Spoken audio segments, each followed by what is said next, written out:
Nouvelle émission à la télévision d'ici. Vous savez, je vous en ai parlé régulièrement dans le cadre d'une heure d'ici. Eh bien, le dynamisme du milieu agricole de la capitale nationale est bientôt projeté à la télé. Donc, ça commence cette semaine. Lancée en grande pompe le 9 janvier 2014 à Neuville, au domaine des Trois-Moulins, l'émission La Voix agricole pose un regard nouveau sur le monde agricole ainsi que sur la relève. D'envergure régionale, La Voix agricole est une série de 12 émissions de 30 minutes chacune, produites grâce à la concertation des organisations du milieu et de 4 télévisions communautaires de la Rive-Nord de Québec, dont la télévision d'ici fait partie, évidemment. Donc, pour en savoir plus sur cette nouvelle émission, je rencontre l'animatrice et l'instigatrice du projet, Cathy Chenard. Salut Cathy, comment ça va? Ben, ça va bien, merci. Oui, alors, d'où c'est parti l'idée de vouloir faire une émission sur le monde agricole, en fait, la relève agricole? Eh mon Dieu, ça part de loin. En fait, on recule jusqu'en juin passé, pratiquement l'été passé, que en fait, c'est la table agroalimentaire de Portneuf qui a eu l'idée de faire des capsules agroalimentaires sur l'agriculture. Ils savaient que moi, je travaillais avec la relève, que j'avais un bagage dans le milieu télévisuel, agricole. Donc, ils m'ont interpellée pour voir qu'est-ce qu'on pourrait faire avec ça. Puis moi, dans le cadre de mon projet de mobilisation de la relève, je travaille sur tout le territoire de la capitale nationale. Donc, je me suis dit, je peux comme pas prioriser juste une région. Moi, j'ai du monde de ma gang sur tout le territoire. Donc, c'est là que toutes les télévisions communautaires ont été interpellées pour les télévisions communautaires de la Rive-Nord pour justement voir l'intérêt de faire une série d'émissions que tout le monde participerait à cette série-là de façon ponctuelle, dépendamment des émissions qu'on allait faire, des productions. Donc, c'est comme ça qu'est venue l'idée, ça a cheminé. Puis, dès septembre, octobre, on a commencé à tourner. Donc, ça s'est fait rapidement.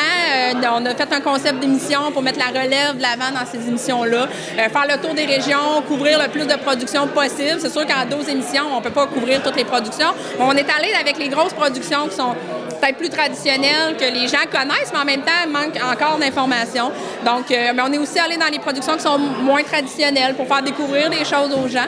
Donc, je pense que l'aspect régional, c'est mission accomplie. L'aspect valorisation de l'agriculture, encore là aussi. Puis, en plus, on donne la parole à des jeunes qui font l'agriculture aujourd'hui, qui n'ont pas peur des défis, qui pour eux, c'est pas grave, même si ça va être difficile, je vais embarquer, on va m'aider, il y a des gens qui sont là pour m'appuyer, j'aime ce que je fais, je suis passionnée. Donc, ça aussi, ça ressort beaucoup de cette émission-là. Donc, moi, je tenais beaucoup à faire parler ces jeunes-là parce que c'est pas parce que tu as 20 ans que tu sais pas comment que l'agriculture fonctionne, que tu n'as rien à dire. Tu as des opinions, tu as une façon de faire, tu veux faire du développement. C'est vraiment, ils ont une vision très, très positive en général de l'agriculture. Donc, ça va ressortir aussi de l'émission de La Voix agricole. C'est ça, La Voix agricole, ça ressemble à quoi une émission? En fait, l'émission, c'est 2 producteurs d'une même production qui font partie de cette émission-là. Donc, un jeune de la relève et un producteur autre. Ça peut être un autre jeune de la relève, mais ça peut être un producteur d'expérience. Dans la même production ou similaire, dans le même genre de domaine. Puis, à chaque début d'émission, il y a une présentation historique de la production qui est faite par Catherine Ferland, qui est historienne, qui, elle, est allée faire des recherches pour connaître des aspects particuliers de l'histoire quand cette production-là a vu le jour, ici, en capitale nationale en plus. C'est des aspects qui sont assez régionaux aussi. Puis ensuite de ça, il y a une capsule interrégionale. Donc, dans chacune des émissions, il y a un petit 3 minutes entre 2 entrevues qui présente un aspect particulier de la production, mais qui est faite dans une autre région. Donc, exemple, une émission que vous faites, vous, sur les vignobles, la capsule interrégionale vient de Charlevoix. Donc, pour montrer que, oui, cette production-là existe sur notre territoire X, mais il y a aussi des choses qui se font ailleurs dans notre territoire qui est particulier, qui est spécial. Donc, on voulait aussi promouvoir ça, dire, regardez, c'est pas juste faire des vins, là, il y a toutes sortes de choses qui se font d'autres. Donc, on fait vraiment un mix de régions pour montrer justement notre concertation, puis le fait qu'on travaille ensemble, puis qu'il y a des choses qui se passent dans chacune des productions sur tout notre territoire au grand complet. Est-ce que tu as rencontré certains défis pour faire sortir les agriculteurs de leur coquille? Parce qu'on sait qu'ils travaillent dans un milieu assez fermé dans leurs petites affaires. Est-ce que c'était compliqué de les faire parler? Étonnamment, non. Étonnamment, non, parce que moi, j'avais cette expérience-là de côtoyer des producteurs agricoles. Je sais un peu comment les prendre. Je sais qu'ils me font confiance aussi.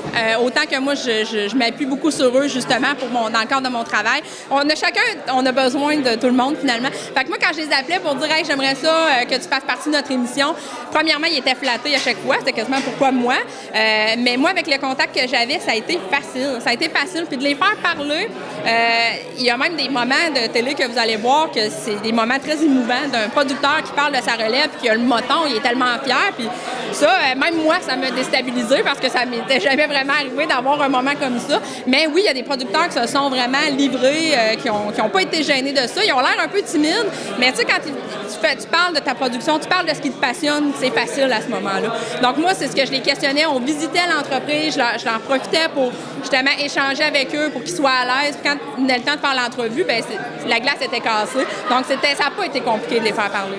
Tu disais dans la conférence que oui, on allait parler de leur belle réussite, mais aussi de certaines difficultés qu'ils ont rencontrées. Oui, ils ont des difficultés parce qu'il ne faut pas se le cacher. Cette émission-là, c'est pas juste pour dire waouh, tout est beau en agriculture. C'est pas ça. L'agriculture, c'est un beau milieu, mais il y a des gros défis. Il y a des enjeux importants. Les entreprises sont de plus en plus grosses. Il y a beaucoup de règles à respecter. Dans certaines productions, c'est plus compliqué. Les productions non traditionnelles, à certains endroits dans les régions, c'est pas nécessairement évident non plus. La cohabitation avec les citoyens, qui est un aspect que des fois on pense pas, mais il y a des producteurs qui rencontrent des difficultés avec ça. Fait que, oui, on voulait faire ressortir les belles réussites, le beau côté de l'agriculture, mais on voulait aussi démontrer, regardez, ils sont quand même bons d'être encore là parce qu'il s'est passé bien des affaires dans leur historique de ferme ou dans ce qui s'en vient pour eux. Puis oui, des fois, ils sont craintifs, ils ont peur, ils savent pas s'ils doivent continuer, mais ils sont encore là parce que c'est la passion qui les habite. En fait, là, c'est vraiment pour ça qu'ils sont là. Il y en a que c'est ça qui les tient, mais ils aiment leur travail, ils aiment leur métier, puis eux autres, c'est les plus conscients de ce qu'ils apportent à la population. T'sais, des fois, c'est pour ça qu'on a fait cette émission-là, parce que la population, on n'est pas toujours conscient de tout ce que l'agriculture peut nous amener. Eux, ils le savent très bien. Donc, pour eux, c'est important de donner ça à la population, de dire, regardez, je vous nourris. Donc, il y a bien des défis, il y a bien des enjeux, mais ils sont prêts à affronter ça. Là. Donc, on va faire des découvertes sur le visage humain aussi de l'agriculture. Oui, le côté humain, mode de vie en agriculture, c'est un aspect que j'ai essayé de faire ressortir du moins dans les entrevues parce que c'est beau la production, ça marche de même, ça prend tel équipement, tel animal, c'est de même la mise en marché. Mais toi, comment tu vis ça, toi? Ta famille, tes enfants, la relève, le transfert, comment ça se passe? C'est des étapes qui sont difficiles. Ton démarrage, c'est quoi les difficultés que tu as rencontrées? Puis il y a des gens, justement, que le mode de vie en agriculture, c'est un des gros défis de l'agriculture parce qu'ils ont beaucoup de temps à mettre sur leur travail, un peu moins pour leurs implications, la famille, les amis. Donc ça, on est allé essayer justement d'aller gratter là pour voir qu'est-ce qu'ils en pensent, comment ils le vivent, eux, chacun, personnellement. Ça n'a pas été évident de monter tout ça, mais es-tu surprise de la belle réponse que tu as eue des partenaires aussi et de la participation de cette relève-là agricole? Ah oui, les partenaires qui sont, écoute, sans eux, on n'aurait pas pu faire cette série-là. Premièrement, ça prend des gens qui croient au projet, qui croient à l'agriculture à la relève en Capitale-Nationale. Là, on a eu les gens se sont concertés pour le même projet. Puis la relève, c'est la même chose, de voir qu'on s'intéresse à eux autres, qu'on a le goût de les entendre, puis d'écouter ce qu'ils ont à nous dire.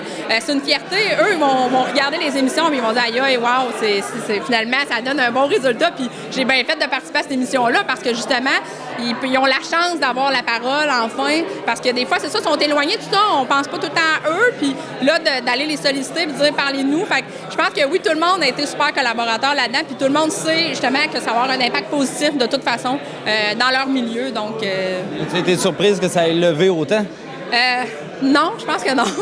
Parce que je savais que ça allait être le fun, que les gens allaient embarquer, mais on sent, oui, un engouement.